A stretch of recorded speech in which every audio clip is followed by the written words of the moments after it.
This is the card that I use the most often in my wallet, and there's a good reason for it because the welcome offer on this card can be as high as 100,000 points, which is worth the equivalent of $1,000. You also get 4x points on restaurants and groceries, 3x points on flights, 2x points on prepaid hotels through their portal, and 1x points on everything else. Now, the American Express Gold does come with a $325 annual fee, but there are easy ways to offset the cost of the fee, including the $120 Uber Cash credit, the $100 Resi credit, the $84 Dunkin' Donuts credit, and a $120 dining credit at certain restaurant partners. And if you book any hotels through Amex's The Hotel Collection, when you book at least 2 nights, you get a $100 experience credit, room upgrades when available, early check-in, and late check-out. And that's personally one of my favorite perks about the card, which is that when you do travel to any hotel for work or pleasure, it's a really nice touch to be able to show up, a little bit early, check in, or check out as late as 4 p.m.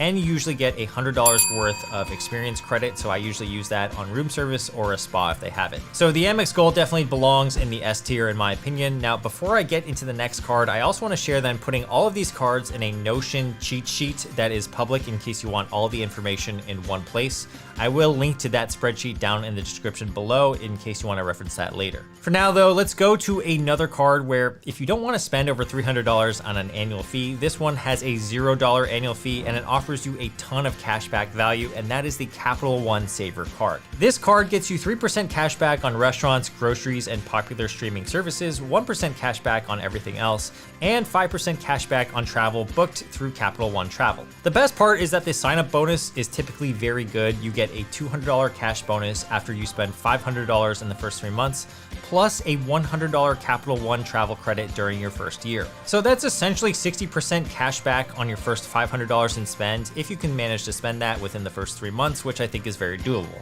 You also have the option to convert the cash back to Capital One miles and transfer them to various hotel and airline partners, which I think can be very helpful if you carry the more premium older brother credit card to this card, which is the Capital One Venture X, which we will talk about later. For these reasons, I think this card belongs solely in the A tier. I think it's a credit card that you should plan to have if you want to have the Capital One Venture X at some point in your life. Speaking of must-have credit cards though, let's talk about business credit cards now. I wanted to make sure I at least covered 2 of the best business credit cards available on the market right now, and that is, in my opinion, the Chase Business Inc. Unlimited and the Chase Business Inc. Cash. If you have a small business or a sole proprietorship or even a big business, you can apply for these cards, and these are great to get rewarded for the spend you are already making for your business.